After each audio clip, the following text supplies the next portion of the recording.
All right, so to finish out chapter 3 here, we're really just looking at a couple of key ideas of extending that conversation that we were having on Wednesday with the relationship between temperature and energy.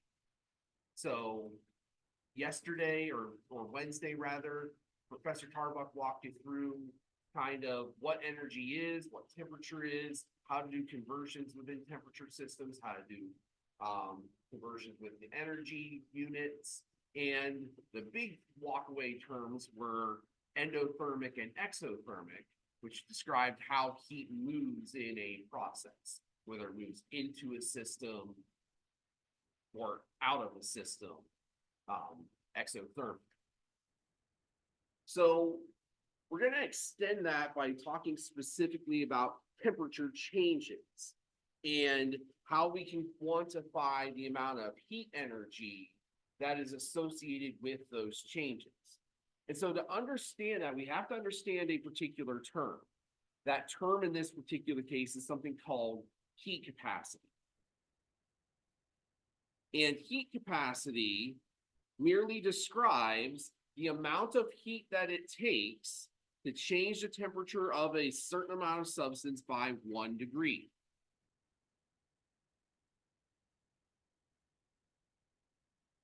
Now, heat capacity is a very well-used term, but there's a problem with it.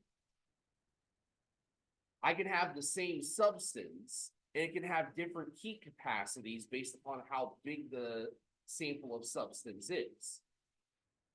So, for example, if I have a swimming pool full of water, it's going to require a different amount of energy to raise the temperature of that swimming pool by a degree than if I have just a cup of water in a mug. Heat capacity doesn't account for those differences in size.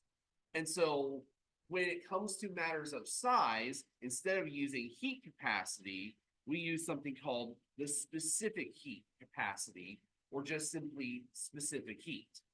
And what that does is that allows us to standardize the heat capacity for a given substance by making it to the gram. So now we don't have to worry about the problem of the heat capacity of a swimming pool versus the heat capacity of a coffee cup. The objects themselves have the same heat capacity per gram. So now I just need to know how many grams are in this cup compared to how many grams are in that swimming pool.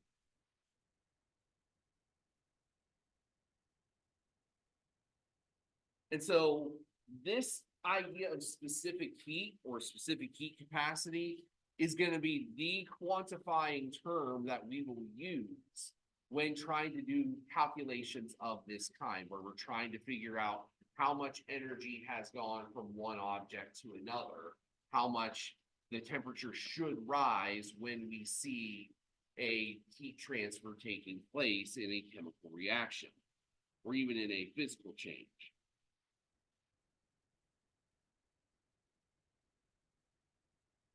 So here are some specific heat capacities for given substances. And one thing I want to point out to you, and this should come really as no surprise to you if you think about it, is I want you to look at the specific heats of metals and notice that each of these substances have a relatively low specific heat. So gold has a specific heat of 0.128 joules per gram degrees Celsius. So it takes about 1/8 of a joule to raise the sample temperature of gold by a degree. And since we talked about joules being relatively small units of energy on Wednesday, this kind of goes to what we know about metals, right? We know that metals are great conductors of heat. Well, this is why they are great conductors of heat. They have really low heat capacities. It doesn't take much energy at all to get them to raise their temperatures. But we know that water, on the other hand, is very different in that regard. How many hours of your life have you wasted away waiting for a pot of water to boil? Seems like the hungrier you are, the longer it takes that mac and cheese water to get up to temperature. Well, why does it take so long for water to boil? Well, look at its heat capacity. Heat capacity is well over 4 joules per gram. Now, that doesn't sound like a whole lot, but when you consider it relative to the pot that you're cooking it in, you're cooking it in aluminum or steel or some combination of metals. See, that is anywhere between 4 and 10 times less conductive than the metal pot that you're putting in it. So the pot gets super, super hot. The water inside doesn't really get all that hot, at least not that quickly. You've got to wait it out. So where's this information relevant? What do we do with it? Well, our answer to that question is this. If I am looking, that didn't translate properly. There is an equation that allows us to tie together the concepts of heat, mass, specific heat, and temperature. It's Q is equal to M times C times delta T. So this triangle symbol here, which is the Greek letter delta, should be on the T term, not next to the Q. So Q is equal to MC delta T. Now, anytime we see a delta, one of those triangle symbols in an equation, that is indicating to us that something is changing. Delta indicates change. So delta T, we're talking about the change of temperature for a given substance. M would be the mass of that substance in grams. C would be the specific heat of that particular substance in joules per gram degree Celsius. Q would be the amount of heat that is being transferred. So just bringing this back again to terms that we saw,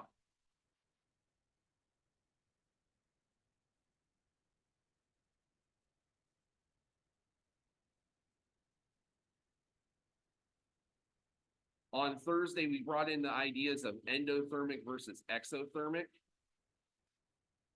We can directly tie those terms to the sign that we calculate for Q. So an endothermic reaction absorbs energy, right? Energy comes into the chemical reaction. The products have a greater heat than the reactants did. That's the definition of endothermic, right? Well, in terms of Q, an increase in energy is going to also come with an increase in temperature. And so endothermic processes have a positive delta T, positive Q. Exothermic processes are when the reactants give away energy as they become products. So the reactants have a higher energy, the products have a lower energy. Where does that energy go? It goes out. And so from the perspective of the substance, its energy goes down, which means its temperature had to go down as well. That's where we get a negative value for the Q there.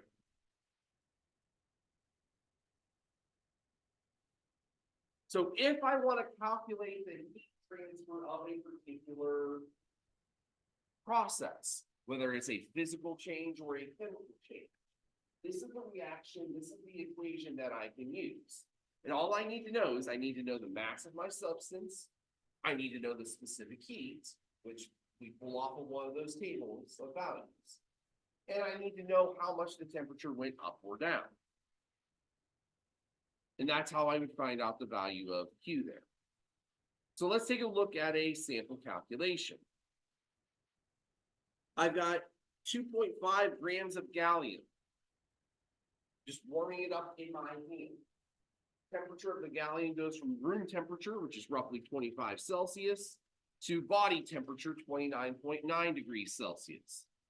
The heat capacity, specific heat of gallium is 0.372 joules per gram degree Celsius. So to solve this problem, I'm going to use that heat equation. Q is equal to M times C times delta T. So how much heat? That question is solving for Q, so I need Q. My mass was 2.5 grams. My specific heat is 0.372 joules over grams degrees Celsius. And I find it helpful in doing equations like this to actually set up a fraction if I have fractional units. So it's easier to see what cancels out. If I put a diagonal slash, it's too easy to confuse numerator and denominator. So I always do a horizontal kind of fraction there, so it's easy to see, okay, this grand is in the denominator, that grand is in the numerator. I know they're going to cancel out. For delta T would be final temperature minus initial temperature. So final temperature was 29.9 degrees Celsius. Initial temperature was 25.0 degrees Celsius. If I do the subtraction here, 29.9 minus 25.0, I get 4.9 degrees Celsius. So here's a situation where we have multiple sig fig rules that are going to have to apply. I had to do a subtraction. Now I have to do a multiplication. After the subtraction, I round the proper number of digits. 1 decimal place in each gives me 1 decimal place in the final. Now I have to do multiplication. 2.5 times 0.372 times 4.9. My calculator gives me 4.557. The unit on this, I have grams up and grams down, so they cancel. I have degrees Celsius up and degrees Celsius down, they cancel. The only unit that is left is joules. So joules would be the answer's unit. How many sig figs do I need? Well, it's multiplication, so I need to evaluate the number of digits. 2 digits here, 3 digits here, 2 digits there. I go to the fewest, which would be 2. So this second digit is the one that I round to. 4.6 joules would be the correct answer there.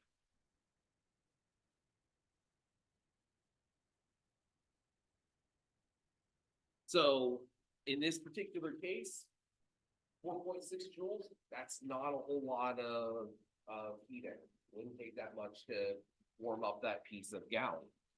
All right, any questions with this sample problem?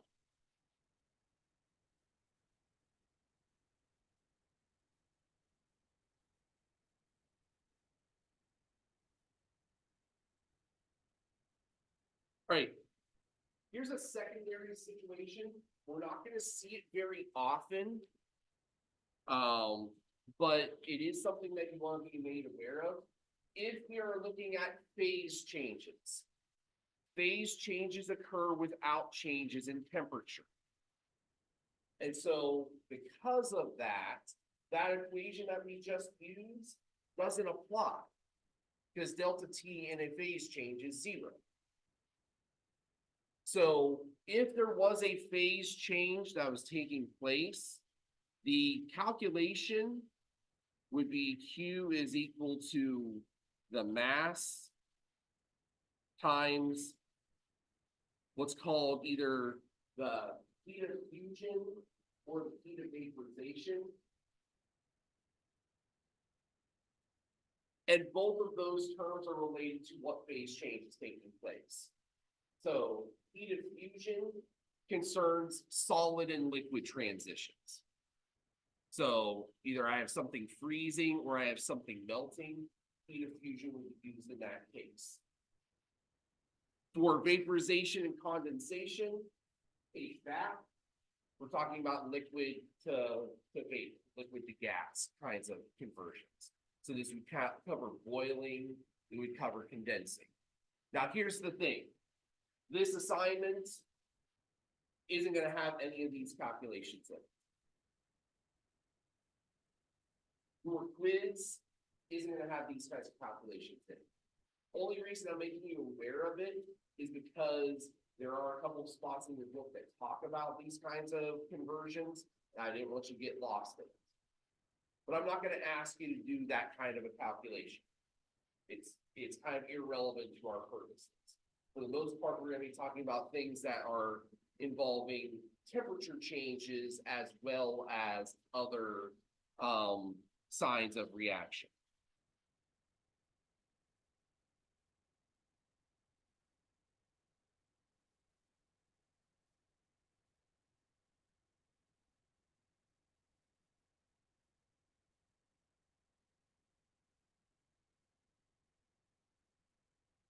And if you were to get that kind of a question, really all that you have to do, the equation is mass times delta H. So in this case, I'd have 33.4 grams multiplied by 334 joules per gram.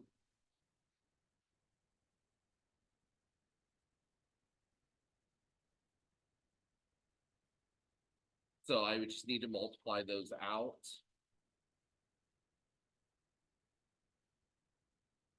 And then round appropriately. 3 sig figs here, 3 here. So I need to round to the third significant digit.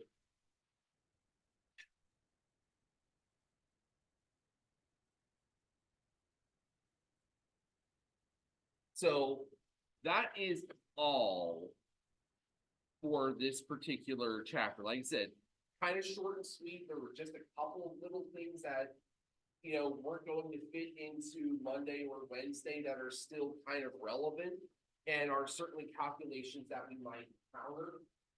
Before you go for today, give me that last checkpoint. Let me know how you feel about this particular part. And obviously, I'm going to ask you this question again at the end of tonight's post lecture and see if you're still feeling the same way. And just again, as a side note, if you are told that you put in the wrong answer for that feedback question, ignore that. It's going to mark you correct if you respond. So if you pick one of those 5 options, it's going to credit you with the correct answer, even if it tells you that it is correct. So don't worry about that. Just make sure that you answer that question, you can answer the essay question underneath it, so that you get your half point of extra credit at the end of the site. Have a great weekend.